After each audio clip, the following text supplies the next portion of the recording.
आलिया से शादी करने के लिए साफ मना कर दिया था। सिन्हा परिवार उसे मिलकर शादी के लिए फोर्स कर रहा था कि तभी वहां पर अविनाश को देखकर हर कोई दंग रह गया। शेखर के सवाल सुनकर नव्या को समझ नहीं आ रहा था कि उन्हें क्या जवाब देना चाहिए। अगर मैंने हाँ कह दिया तो ये बहुत बड़ा झूठ होगा, लेकिन अगर ये कह दिया कि मैं इसे नहीं जानती तो फिर से मुझे मिस्टर अहलूवालिया से शादी करने के लिए कहेंगे। क्या करूं, क्या जवाब दूं? नव्या मन ही मन सोच रही थी। तभी अविनाश ने इस खामोशी को तोड़ते हुए कहा, तुम यहाँ मेरे बिना क्यों आ गई? मैंने कहा था ना कि हम दोनों साथ में इस पार्टी में आएंगे। तो फिर? नव्या समझ गई कि अविनाश एक बार फिर उसके साथ होने का नाटक कर रहा था। नव्या ने भी लड़खड़ाते हुए उससे कहा, एक्चुअली मुझे लगा तुम बिजी हो तो मैं तुम्हें डिस्टर्ब नहीं करना चाहती थी, इसलिए आरव को लेकर मैं अकेले ही यहाँ आ गई। पर अच्छा हुआ कि तुम आ गए। I know you guys were missing मी, पर अब मैं आ गया हूँ। इतना कहकर अविनाश ने सबकी ओर देखा, खास करके शेखर की तरफ। उसने इनडायरेक्टली अपने लुक से सबको ये कह दिया था कि अब नव्या अकेली नहीं है। अविनाश ने आरव को गोद में लिए हुए शशांक से कहा, शशांक, तुम कह रहे थे कि कोई बिजनेस टाइकून यहाँ आने वाले हैं। कौन थे वो? क्या नाम बताया था तुमने? अहलू व्हाट? तभी मिस्टर अहलूवालिया बड़ी एक्साइटमेंट से आगे आए और कहा, सर मैं हूँ वो जिसके बारे में आप बात कर रहे हैं। मिस्टर अहलूवालिया, आपके सबसे बड़े फैंस में से एक। Yes sir, he is mister Ahluwalia, Shashank ने धीरे से कहा। एक ही झटके में वहां सबको समझ आ गया था कि अभी तक जो मिस्टर अहलूवालिया इस पार्टी की शान थे, वो अचानक अविनाश आहूजा की परछाई तले कुचल दिए गए थे। Sir I am so sorry, मुझे नहीं पता था कि मिस्टर सिन्हा की बेटी आपके साथ है, वरना मैं ऐसा प्रपोजल रखने के बारे में सोचता भी नहीं।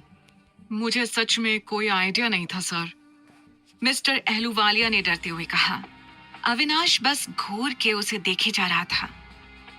Shashank will talk to you, Avinash ने इतना कहकर नव्या का हाथ पकड़ लिया। अविनाश, तुम दीदी और ऋषि के बारे में तो जानते हो ना? I mean they were together for years, Kanika ने भड़कीली आवाज में कहा। वो चाहती थी कि किसी तरह से वो अविनाश के सामने नव्या का सच कह दे। अविनाश ने उसकी ओर देखा और हंसते हुए कहा, सो व्हाट, सालों पहले तुम्हारी बहन का टेस्ट थोड़ा खराब था, पर अब नहीं। She has improved a lot. Let's go honey, let's have our own time. इतना कहकर अविनाश नव्या और आरव को लेकर किनारे पर चला गया। नव्या को कुछ समझ नहीं आ रहा था, लेकिन उसे इस वक्त अविनाश के साथ जाना ही बेहतर लग रहा था। किनारे पर आते ही नव्या ने अपना हाथ अविनाश से दूर किया और कहा, तुम हर बार कैसे वक्त पर पहुंच जाते हो? पीछा कर रहे हो मेरा? रियली? तुम्हें लगता है कि मैं तुम्हारा पीछा करूंगा? ऐसे ख्याल आते कैसे हैं तुम्हें? अविनाश ने कहा, सी, तुमने फिर से एक बार मेरी मदद की है, उसके लिए थैंक यू। पर तुम बार बार मेरी हेल्प क्यों कर रहे हो? मुझे नहीं चाहिए तुमसे कोई फेवर। ऐसे कैसे नहीं चाहिए? तुमने 500 का नोट मारा था मेरे मुंह पर, पैसे दिए हैं तुमने मुझे तुम्हारे लिए काम तो करना ही पड़ेगा। ये सुनकर नव्या शर्मिंदा फील कर रही थी। लुक, उसके लिए भी सॉरी, तुम चाहो तो मेरे 500 रुपए लौटा दो, नव्या ने कहा। ये सुनकर अविनाश को हंसी आ गई। पर मम्मा, पापा आए हैं तो उन्हें रहने दो ना, आप उन्हें क्यों बार बार भेज देती हो? आरव ने जिद में कहा। नव्या ने आरव को अपने पास खींचा और परेशान होकर कहा, आरव इधर आओ, मैंने समझाया है ना कि ये आपके पापा नहीं है, ये बात आपको समझ क्यों नहीं आ रही है? ये सुनकर आरव का मुंह उतर गया। अविनाश ने उसे गोद से नीचे उतारा और उसके हाथ पर धीरे से ताली मारते हुए कहा, टाइम टू से बाय बडी। आरव ने भी सैड फेस के साथ बाय कह दिया। अविनाश जैसे ही वहां से गया, कनिका इतराती हुई नव्या के पास आ गई। कैसे कर लेती हो तुम ये सब? उसने आते ही नव्या को सुनाना शुरू किया। अब क्या है कनिका, तुम मुझे कुछ देर के लिए अकेला नहीं छोड़ सकती क्या? नव्या ने चिढ़ते हुए कहा। उसे यहाँ पर एक एक पल काटना मुश्किल हो रहा था। इतने बड़े आदमी को अपने आगे पीछे घुमाकर कैसा लग रहा है?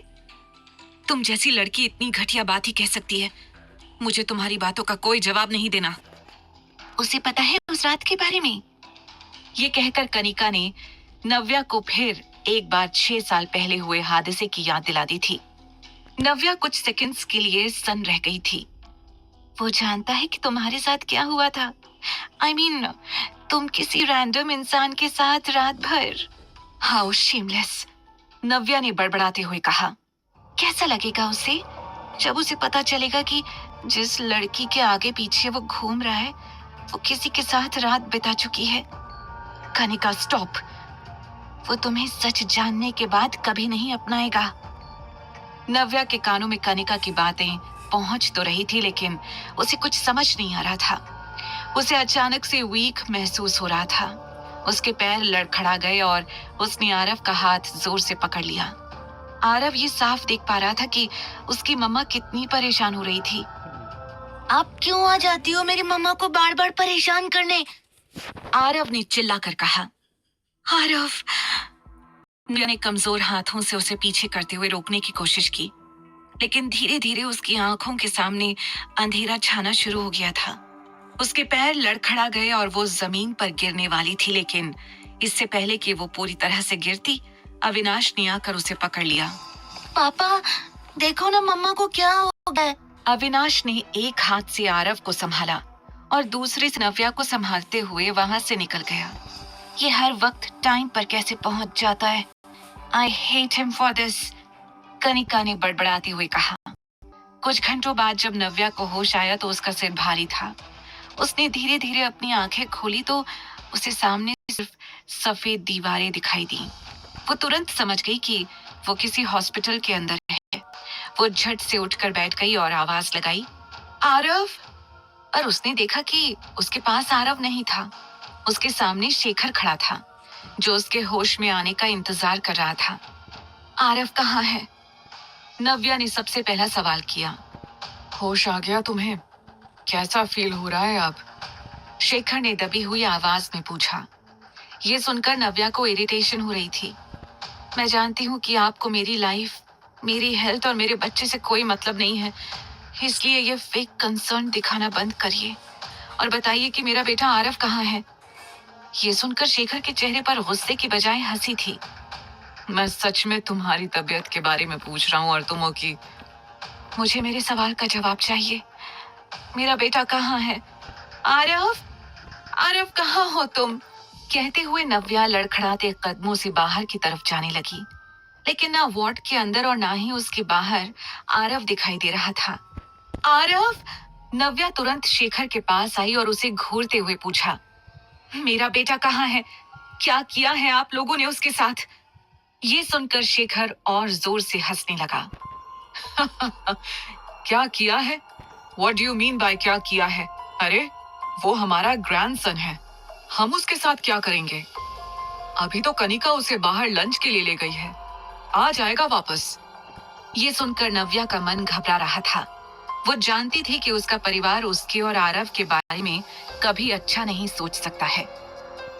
कल तक तो आपको ग्रैंडसन शब्द सुनने में भी दिक्कत हो रही थी, और आज आरव आपका ग्रैंडसन हो गया। आप लोग क्या करना चाह रहे हैं?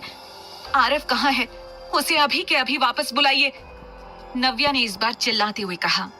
अरे काम डाउन, आरव को मैं अभी के अभी वापस बुला लूंगा, लेकिन मेरी बस एक शर्त है। ये सुनकर नव्या अंदर तक हिल गई थी। उसने कभी नहीं सोचा था कि उसका अपना परिवार उसके बेटे का सौदा करेगा। अविनाश आहूजा, वही जो कल पार्टी में आया था, बस उससे मेरी मीटिंग करवानी है। एक बार वो पार्टनर बन जाए, उसके बाद मैं आरव को तुम्हारे पास भेज दूंगा। ये सुनकर नव्या लड़खड़ाकर बेड पर ही बैठ गई थी। आप ये क्या कह रहे हैं पापा? हाँ, मतलब सिर्फ पार्टनरशिप की ही बात है। एक बार वो हो जाए, फिर आरव तुम्हारे पास। पापा, आरव को वापस बुलाइए अभी के अभी। मुझे आपकी कोई शर्त मंजूर नहीं है, ना ही मैं आपकी कोई बात मानने वाली हूँ। मुझे सिर्फ और सिर्फ अपना बेटा चाहिए, नव्या ने गुस्से में शेखर को घूरते हुए कहा। देखो, अगर ऐसा है तो भूल जाओ कि तुम आरव को यहाँ से ले जा पाओगी। कोई बात नहीं, उसे यहीं हमारे पास छोड़ दो। वैसे भी एक सिंगल मदर की परवरिश से ज्यादा अच्छी एक परिवार की परवरिश होती है। आखिरकार वो हमारा ग्रैंडसन है। शेखर ने कहा। नव्या को यकीन नहीं हो रहा था कि उसके डैड उसका बेटा छीनने के बारे में बात कर रहे थे। इस वक्त नव्या को ऐसा लग रहा था जैसे उसने वापस आकर कितनी बड़ी गलती कर दी थी। 6 साल पहले जब वो यहाँ से निकली थी तब वो बिल्कुल अकेली थी। उसे पता भी नहीं था कि वो यहाँ से कहाँ जाएगी, कैसे अपना सफर तय करेगी। लेकिन जब उसकी लाइफ में आरव ने कदम रखा तो उसे ऐसा लगा जैसे लाइफ ने उसे सब कुछ वापस दे दिया है। उसके बेटे के साथ साथ उसका सबसे अच्छा दोस्त भी था। उसके दूर जाने के बारे में सोचकर ही नव्या का दिल बैठ गया था।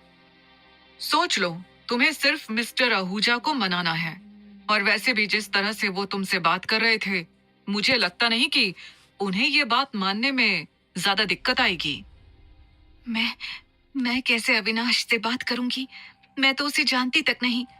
मुझे तो ये भी नहीं पता कि वो कहाँ रहता है। मैं कहाँ ढूंढूंगी उसे?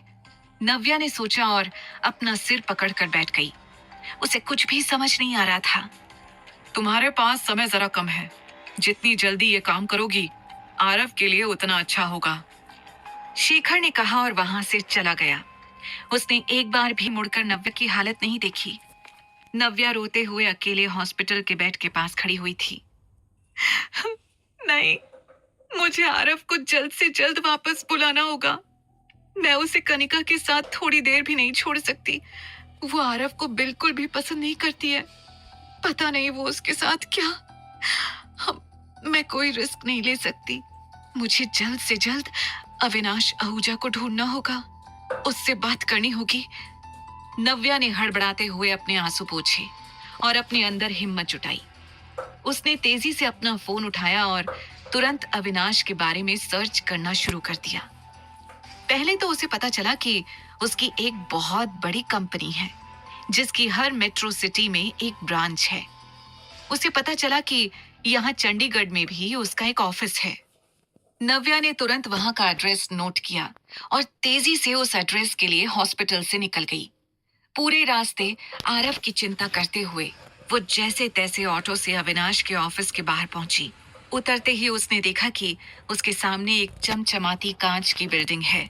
वो दौड़ती हुई ऑफिस के अंदर जा रही थी, पर उसे गार्ड ने बाहर ही रोक लिया। रुकिए मैडम, आप ऐसे अंदर नहीं जा सकती। किससे मिलना है आपको? गार्ड ने पूछा। देखिए, मुझे अविनाश आहूजा से मिलना है। मेरा उनसे मिलना बहुत जरूरी है, नव्या ने घबराहट से कहा। आपके पास कोई अपॉइंटमेंट है? गार्ड ने पूछा। ये सुनकर नव्या और घबरा गई। नहीं, मेरे पास अपॉइंटमेंट नहीं है, पर मेरा उनसे मिलना बहुत जरूरी है। प्लीज आप एक बार अंदर इन्फॉर्म तो कर दीजिए। नहीं मैडम, हम बिना अपॉइंटमेंट के आपको अंदर नहीं जाने दे सकते। यह हमारी नौकरी का सवाल है, गार्ड ने कहा। पर प्लीज एक बार देखिए मेरा बेटा। नव्या कहने ही वाली थी कि तभी गार्ड ने उसे रोककर कहा। नहीं मैडम, हम अलाउ नहीं कर पाएंगे। अब क्या करेगी नव्या? क्या वो मिल पाएगी अविनाश को? क्या वो ला पाएगी आरव को वापस? जानने के लिए सुनते रहिए द रिटर्न, सिर्फ पॉकेट एफएम पर। नव्या के पापा शेखर ने ये